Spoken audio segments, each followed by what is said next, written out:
Yadoja ariko ibintu byo akabido gupfa navyo bazava bagakata. ibintu byo gupfa rero navyo birababaza pe nibike ko ngo cyangwa hamwe ntegerana okay kimwe mu bintu maze kwiga kuva mbanye n'umugore nuko kifuza kugira amafaranga amahuru yamubwiye uri siri kuyambwira yose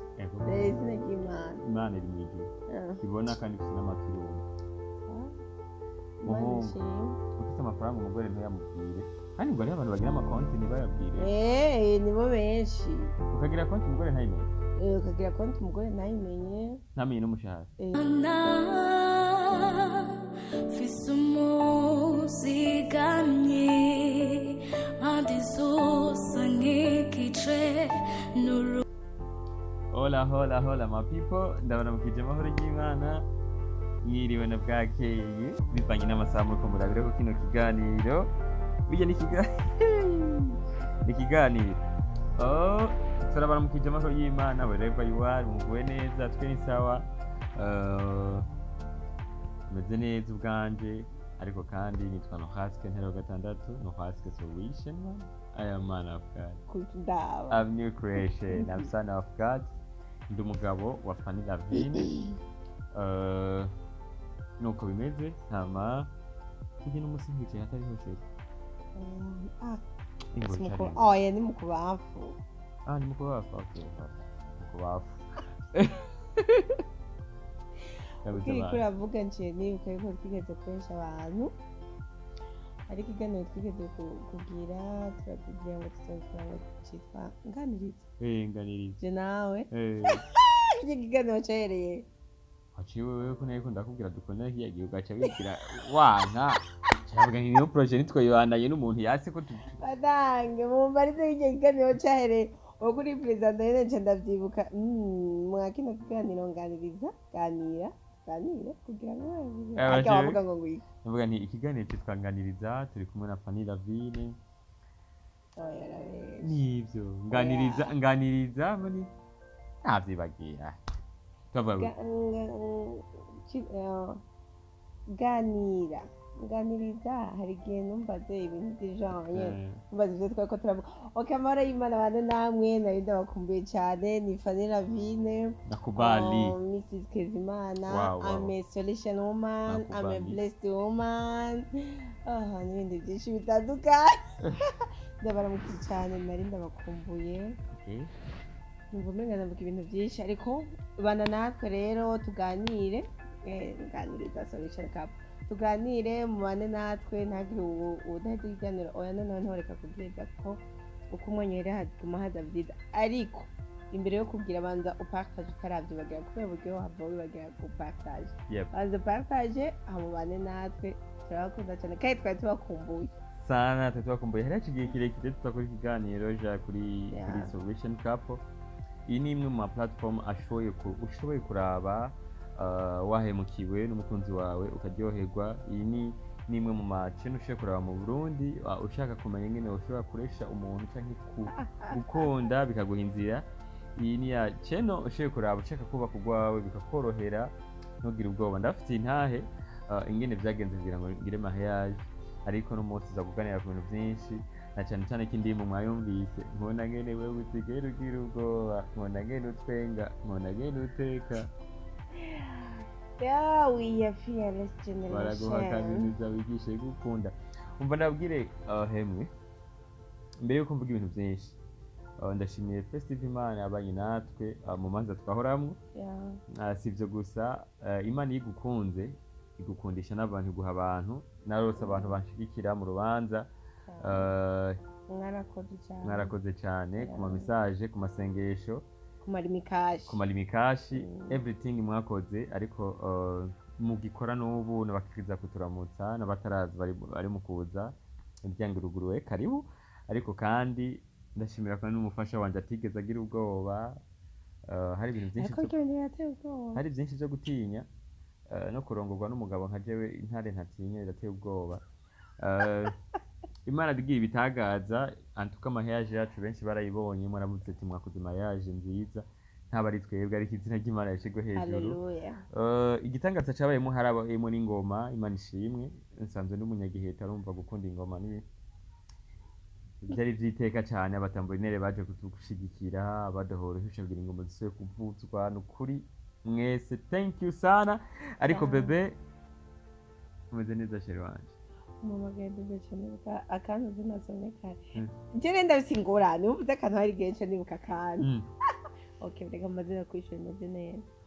Urumva kare nasomye akantu umuntu yashyize kuri stati ushanga uriya mujamo ngo yarankunze yaramizoke gushika yaho nibagiye uko nitwa amamagara ngo bebe nanje ngo sa bebe ni sawa. Antre tumusheri wanje aragaciye mwako imbabura yamuhaye karibu hari henga kubera guteka yari yibaza ngo ibintu biroroshe imbabura iciramo waruze ngo bizogenda gute. Okay. Ariko kandi jewe ariko ni mwiza basi yega mbonye n'inyene usanzwe nibaga nizo nariko ndavuga nari kumvuga gute yega mbaga guteshe nariko ndavuga Imana yakoze ibintu bikomeye mu rubanza. Nukuri ndashimiye abantu bose babanye nanje badushigikiye byose ariko kimwe mu bitangaza nabonye sha ntuzokore mariage wizeye umuntu kubera abo wizeye bose bohemuka canke bakaca banagwara canke ariko umuntu yizeye Imana wenyine atashoboye kumara amazi. ariko nje mu gihe aravuga ngo aravumwe uzigiye umwana w'umuntu sovuga ngo ntuzokore mariage wizeye umuntu n'ibintu byose kirazira kwizigira umuntu. Nakunda kumubwira nyine turi mu myiteguro ati ntitwizigire imikogote rero kirazira kwizigira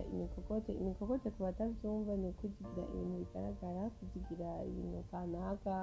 cyangwa abantu kanaka, ariko muri byose wizere Imana kuko ariyo imenya uko ibigenza, niyo izi inzira zibereye. kandi n'ikindi naco ntukore uvuga ngo gushaka ndabemeze ngo shaka ngiriko ya kuko nta rubanza rwa mbere cyangwa rwa nyuma rubaho. ahubwo vyiza uravuga ati Mana ndashaka abari ugaragara. Ndashaka abari ugaragara guys. Ku basore bagitinya kugira mariage ni mu bijemo vraiment ni mu bijemo abantu nk'aba Pacifico kubaka biraryoshe. Minsi mikeyi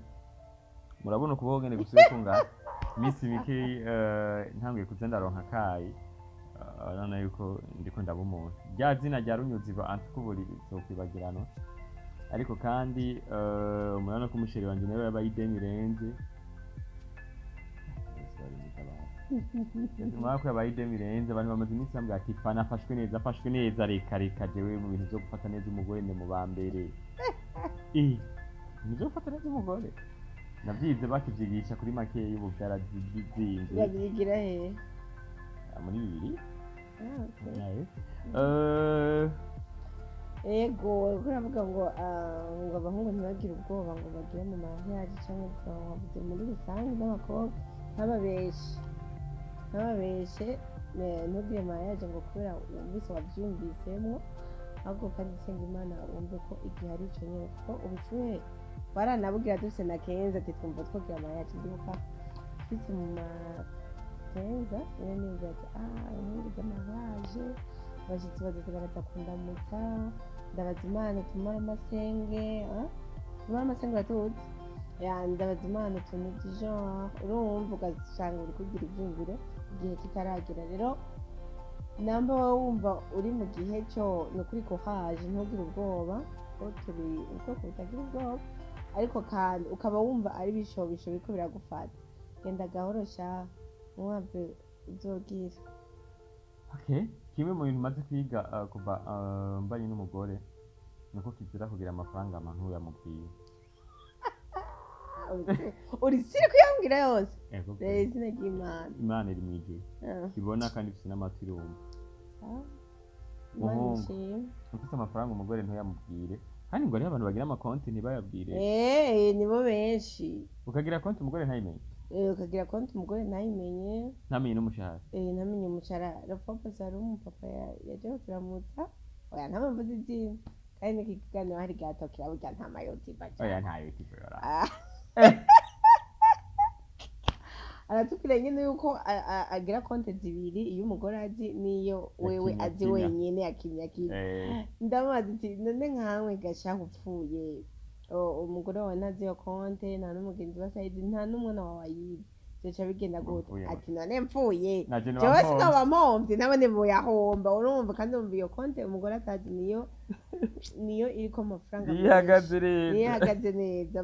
bagabo no kwimana oya ubutunzi n'ubw'umuryango si ubw'umuntu umwe ifu yuko mutwereka nyene ariko kubera ko abagore kenshi biyumvira ko abagabo bityo tutangura gupfa kubera iki oyaha ni kandi urakunda kubivuga ngo urumva shere ngo none ngo nta bintu ngo utarambwira shere urambije ne mvuga ngo ni wapfa kubera ko numbaze ngo sinzi ibintu maze imisi bindi turabira pe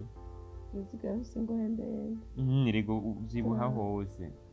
yaheze ngapi ntacu urumva pe kubera ko ibi abantu biyumvira yuko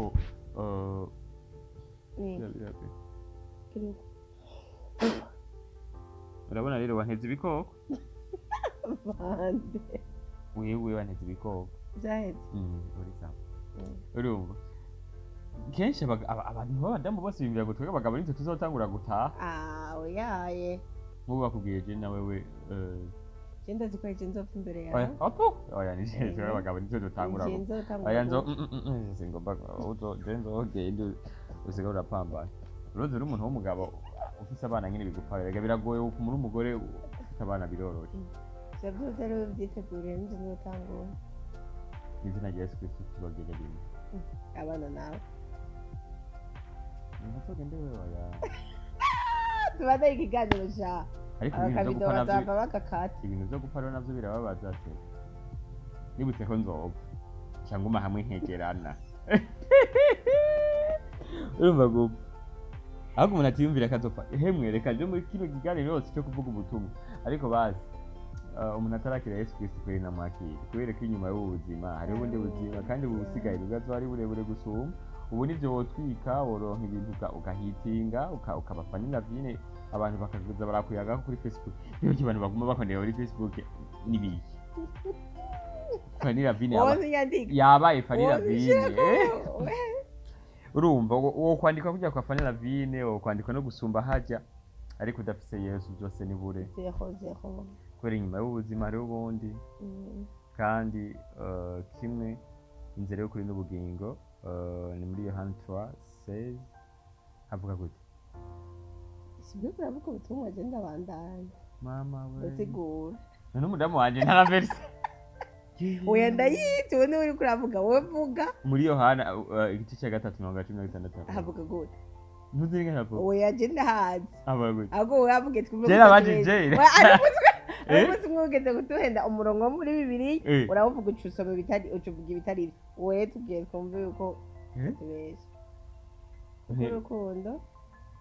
urukundo Imana yakunze abari mu isi none sindabikwibukije wari wabyuragiye oya ahubwo ndi kuvuga inzira yo kuri n'ubugingo biri inzira yo kuri n'ubugingo ntaravyibagiye rega kamera irakangana ushyize kuri kamera n'ibintu ariko wigisha ibintu uravyibagiye kamera bene yuza sha kamera mane yaguye yumiwe ewe ati none umupasiteri ntata okay muri commentaire muhambwire sha ahantu handitse ati ni jewe inzira no kuri n'ubugingo ntashika kwa data ntamudemesheje utangiye ku mutima muhambwire ariko ndatsari muri Yohana so niko bimeze ariko uko biri muri Yohana no muri Yakobo biriyo no muri Mariko biriyo no muri nde bake abagabo batatu bandika ibintu bisa abagabo batatu menga Mariko bandika ibintu bisa bagahindura akantu gatoya okay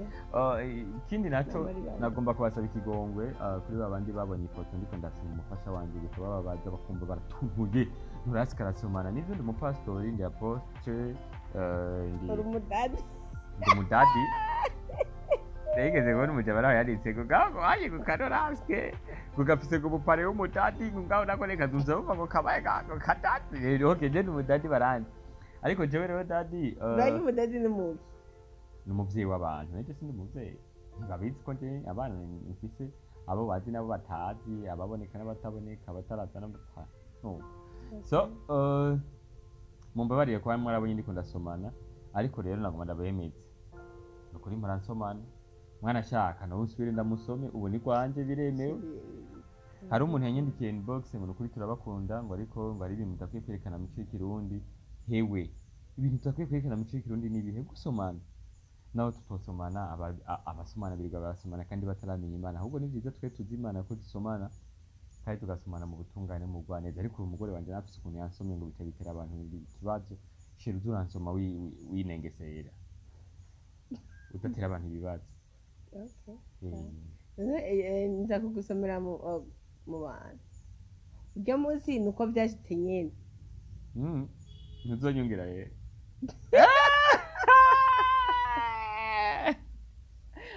Oya tuvuge kimwe ku kindi urumva nibaza gusoma umugabo wawe cyangwa umugore wawe si bibi,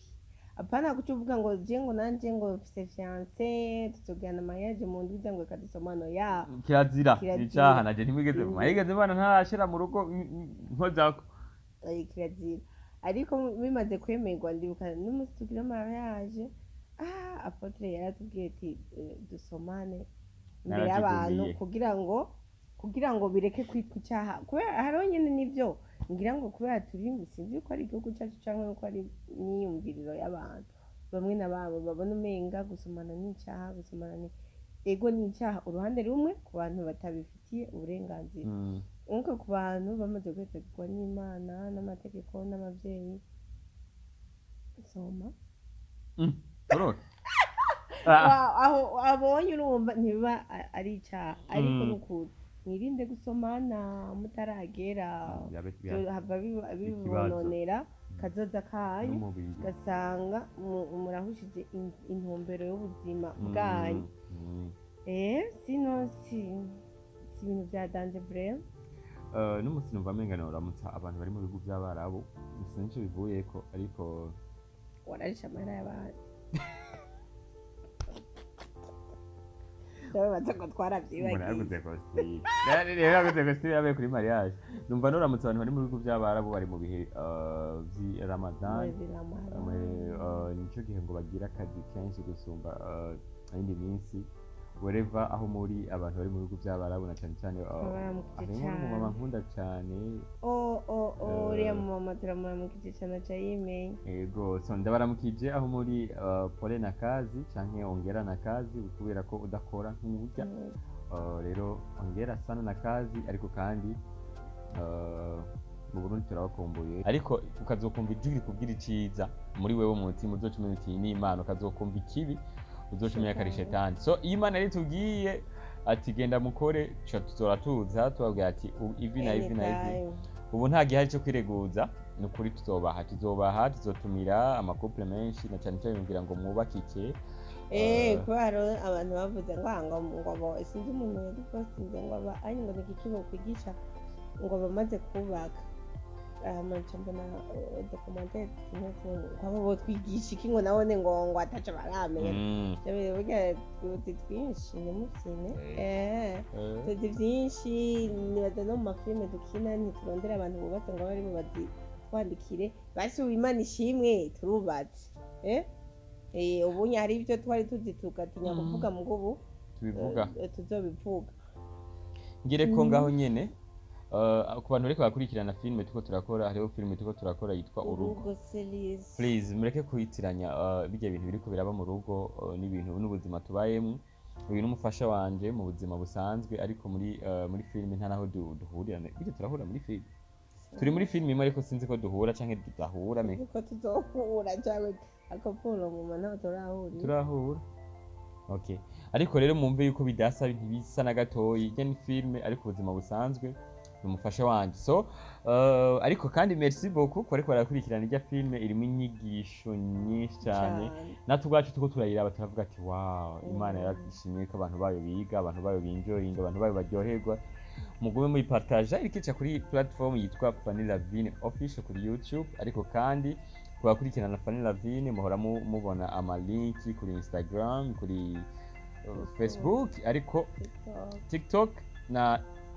Twitter ari mukuza kuri Twitter nuko ifa gukoresha Twitter cyane abantu bakoresha Twitter cyane so nivyo ariko kandi shiri wanje yamyenga afite ibibazo bibiri agomba kumbaza imbere yuko tujya mu bindi kumbure gufungura n'ibindi no gutegura akazi kejo koroka ibibazo bibiri icyambere nk'aya masaha tutarabana waba uri kumubwira nta masaha tutarabana naba ariko ndiyumvira kubera urumva ahantu naba urazi yuko hageze igihe abakozi mbona barangoye mpitamo kwibana jenyine ubu nisanga yapise aya masaha amasaha n'abandi ko ndiyumvira ahantu nkuru duharage tw'imijoro yewe naragenda ibirometero n'ibindi kugira nshobore kuronka ahantu naba restaurant nyimba ari ikintu cyananira gufungura ni mwijoro kwera urumva ni gake nararira ibitumbura nukuri aya masaha nako mbe ndafungura canke hari igihe numva ubunebwe urumva nk'ibindazi Pacifica hari araza kubitahura urumva ibibazo nyene by'ubusore nivyo nabandi ko ndiyumvira icya kabiri kuva tubanye ngiki wamenye ko utari bwamenye tutarabana nakumenye ko wewe canke namenye mu rugo wamenye ko jewe mu buryo bwiza na bubi umva bibiri uburyo bwiza nabonye ko nkunda gusumba uko nari ndabizi na care zawe ziri mu konsaza donc ntacumbuze mu rugo urumva ninagenda kukuvanga sinzogende mvuga ngo urumva by'abandi bagabo ngo umugore wanje ngo ari cabuze ngo urumva ngo systeme ngo urumva vraiment thank you ndinze ngenda zoba ingeso zangeso mbi z'abagabo ntazi babazi ko ariko mu izina Yesu tuje ntivyo namfata ariko mu kibi urafuha sana urasarisha ushaka gufuha mu mugore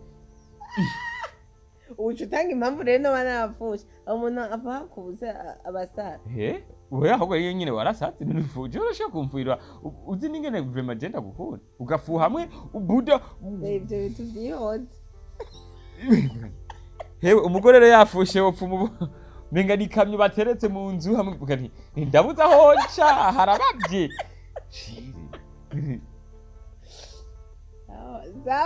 sawa nahejeje hewe rega umugore yashoye gufuhira n'umushitsi yohoje kuri kuba kubera umushitsi umuyambiriye ugateba ati ngira bari baziranye ati yungira kwije sanze niramukaniriza neza nkamuyambira nkamwumva yuko ari umushitsi ndamwumva nti wow muje okay sawa reka icyo twivuge ko nahata akigeze rahizina kibandi kigeze kiba abantu nabavi biyumvira no musi ntwafushe wewe kwishuni ndabivuge shiri mugore waje arafushe none ivyo byo kuyambira oya sivyo nashatse gutanga karori ariko ujya muntu wafuhiye wowe bona basi naho umuntu yogibwa ntiyogi inzungu umuntu arenza agibwa yogi imeze gute ntiyogi ifise umusozi mfuha mu bitugana manyina nari mvuze ngo nari nje kwako kantu mvuze ngo kuyambira umuntu ukamwumva yumukumbuye ivyo nibiki uri umugabo w'umuntu cyangwa uri umugore w'umuntu ngura yambe nk'uwo muzi wabona inyambire Pacifico nyine nkayira nkago yo ndakomena umutwe reka je n'umuntu w'umugabo nkwiye kuramukanya abantu bakabona ko atanzigo mfise reka abagabo benshi bafise inzigo ivuga ko nterekana itandukaniro ukacu uyambira umukobwa cyangwa umugore nyine ugaherayo ukajayo nta na kimwe reka ariko kubera wewe ufite Jesse mfise mu gikiriza hasanzwe ariko wa gikiriza cyawe giterana ubushakanye uyambiriye umugabo aca yumva ibindi bintu ariko je nta na kimwe umugabo nta na kimwe abagiye kumushona ndabona rero sheri kusiga kucokoza jewe uvuga ngo ibintu byo gushora nije narizanye none sawa untangura sawa byaheze so niko bimeze none wambajije ahantu mbazi sinagana ntakubajije ni ikihe kintu umaze kunguka kuva tubana tumaze kunguka we nsigaye nsinzira sana cyane tutarabana neza ko ijoro ryose najyamo nk'amasaha 4 abaye menshi ya 5 akunda ajyamo nk'amasaha 8 ndasinzire yenda umubebe kandi nungutse byinshi kuko imyitwarariko nari bise ntawe ngifise ntabwo numva ko wingutse gusinzira aho uraga ndi ntuzeye mushitsetse narazo ngiyo imyitwarariko nari bise ubwa mbere ubu ntawe ngifise mu karuhuko rero sana. Okay, so guys, mwakoze kudukurikirana ndabona ko bwije ariko kandi tuzagaruka ejo canke hirya. Ariko kandi hari akantu twavuze kare tutamariri, hari akantu k'abagabo bahisha amafaranga abagore babo. Nica guhisha amafaranga umudamu ko yashiye kugwara, yashiye kugira ikibazo nawe yashiye gukehanirwa atazi itungo ry'umuryango nibibi. Kandi ikindi nacyo kirazira kugira umuhabara arahombesha umuryango. So niko bimeze ariko kandi mugira ibihe byiza mugira aho muba mubakwe Imana ibahaza amahoro umunezero n'amafaranga. Cyari byiza kubona cyane. Duha kapera y'iryo ndirimbo gatoya. Nkunda ngene utwenga, nkunda ngene utambuka, nkunda ngene uteka. Thank you sana. Indimbi bandaye baryohera kumbure ejo tuzobivugana ko neza kimwe ku kindi hama mubaze ibyo mubaze mushaka kubaza ni mumbwire n'ingene mwayumvise. So thank you sana.